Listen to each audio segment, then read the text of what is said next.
Good morning बच्चों। आज हम पढ़ने वाले हैं कक्षा 8वीं से अध्याय 3 समांतर रेखा। ठीक है, हमारे अध्याय का नाम है समांतर रेखा। समांतर रेखा, समांतर रेखा वैसे तो आपने पिछली क्लासेस में 6वीं और 7वीं क्लासेस में बहुत अच्छे से पढ़ी है। कुछ छोटी छोटी जानकारी आपने प्राप्त की थी कि समांतर रेखाएं क्या होती है, किस तरीके से बनती है, ये सभी की जानकारी आपने पहले से प्राप्त कर ली है। यहाँ उसी से रिलेटेड थोड़ी और जानकारी हम देने वाले हैं, ठीक है, जिसमें हमारा चैप्टर का नाम है समांतर रेखा।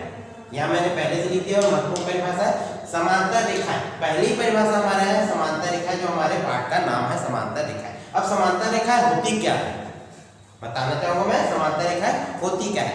एक ही रेखा, यहाँ लिखा हुआ है एक ही तल में स्थित ऐसी दो रेखाएं, एक ही तल में स्थित ऐसी दो रेखाएं हैं जिनके बीच की लंबवत दूरी सदैव समान होती है, समांतर रेखा कहलाती है। ध्यान से सुनिएगा, परिभाषा में एक बार फिर से पढ़ के बताना चाहूंगा चित्र के माध्यम से। एक ही तल में स्थित ऐसी दो रेखाएं, एक ही तल में स्थित ऐसी दो रेखाएं L और M आपको दिखाई दे रहा होगा, मैंने चित्र में बना के बता दिया है। एक रेखा मैंने L बनाया है, दूसरी रेखा मैंने एक M बनाई है। ठीक है, तो एक ही तल में स्थित ऐसी दो रेखाएं का मतलब है एक ही तल में स्थित ऐसी दो रेखाएं L और M जिनके बीच की लंबवत दूरी B, यहाँ मैंने बना के बता दिया है, सदैव समान होती है, समांतर रेखा कहलाती है। ये हुए चित्र के माध्यम से कि जब भी एक ही तल में स्थित दो रेखाएं होगी, जिस तरीके से मैंने चित्र में बनाया है L और M, तो उनके बीच की लंबवत दूरी सदैव समान होती है, तभी वो समांतर रेखाएं कहलाती है। इसके आगे मैं आपको बताना चाहूंगा, यहाँ आपको रेखाएं जो है सीधी दिखाई दे रही है।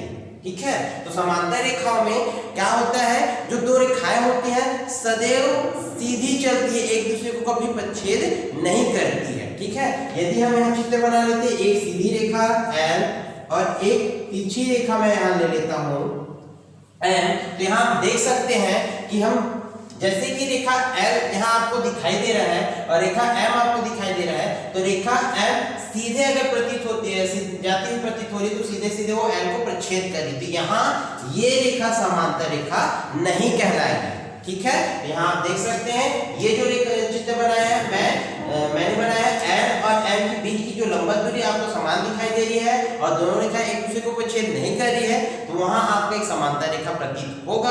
और अगर इस तरीके से आपको कोई आकृति दिखाई दे रही है, एक रेखा दूसरी रेखा को प्रच्छेद करके दिखाई दे रही है, तो वहां समांतर रेखा नहीं होती है।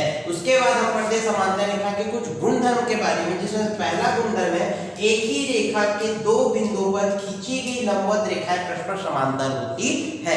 एक ही रेखा के दो बिंदुओं पर खींची गई लंबवत रेखाएं परस्पर समांतर होती है। अब ये कैसे परस्पर समांतर होती है, आपको चित्र के माध्यम से मैं समझाना चाहूंगा।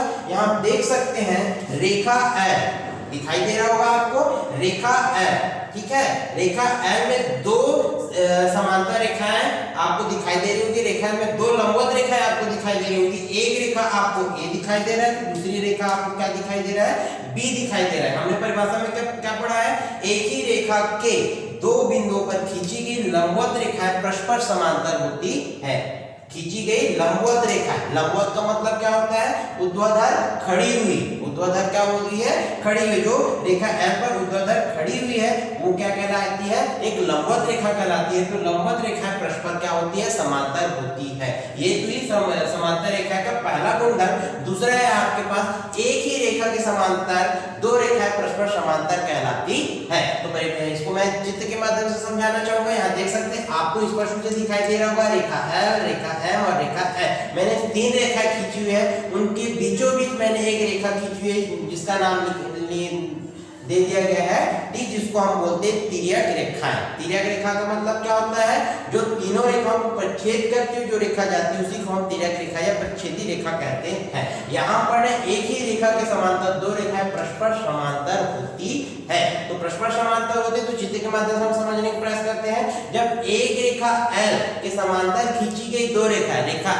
M और रेखा M, ठीक है। ये दोनों रेखा क्या कहलाती है आपके लिए? समांतर रेखा कहलाती है। यानी रेखा L के लिए रेखा M और N एक समांतर रेखा कहलाएगी, उसी तरीके से M के लिए रेखा L और N समांतर कहलाएगी, और N के लिए रेखा M और L समांतर रेखा कहलाएगी। यहाँ इसको इस तरीके से भी बोला जा सकता है, यहाँ हमने बोला है कि एक ही रेखा के समांतर दो रेखा परस्पर समांतर होती है, तो यहाँ जब एक रेखा के समांतर दो रेखा परस्पर समांतर होती है तो पूरी की पूरी रेखाएं भी समांतर रेखाएं हो सकती है। इसलिए यहाँ मैंने लिख दिया एक ही रेखा के समांतर खींची गई सभी रेखाएं परस्पर समांतर होती है।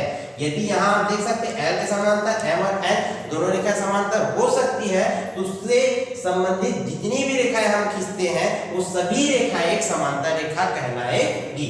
दूसरा आपकी परिभाषा है अंतःखंड। जब दो सरल रेखाओं को तिर्यक रेखा काटती है, जब दो सरल रेखाओं को तिर्यक रेखा काटती है तो तिर्यक रेखा और सरल रेखाओं के बीच का कटा हुआ भाग, ठीक है, ध्यान से सुनिएगा, जब दो सरल रेखाओं को तिर्यक रेखा काटती है तो तिर्यक रेखा और सरल रेखा के बीच कटा हुआ भाग आपका अंतःखंड कहलाती है। यहाँ मैंने एक चित्र के माध्यम से उसको समझाने का प्रयास किया है, जिसमें आप देख सकते हैं दो सरल रेखाओं का मतलब क्या है? एक रेखा आपका L, दूसरी रेखा है आपका M। यहाँ लिखा हुआ है जब दो सरल रेखाओं को तिर्यक रेखा काटती है तो तिर्यक रेखा आपको स्पष्ट रूप से दिखाई दे रहा होगा। इससे पहले मैंने तिर्यक रेखा की परिभाषा बता दी है। दो सरल रेखा L और M में तिर्यक रेखा जब T काटती है तो तिर्यक रेखा और सरल रेखाओं के बीच का कटा हुआ भाग आपका अंतःखंड कहलाती है।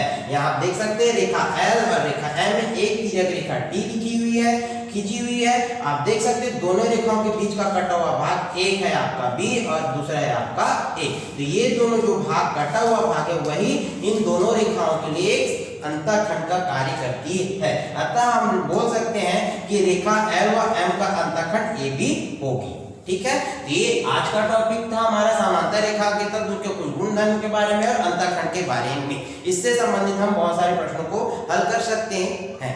ठीक है, धन्यवाद। आगे की क्लास में हम इसके आगे के टॉपिक के बारे में बात करेंगे।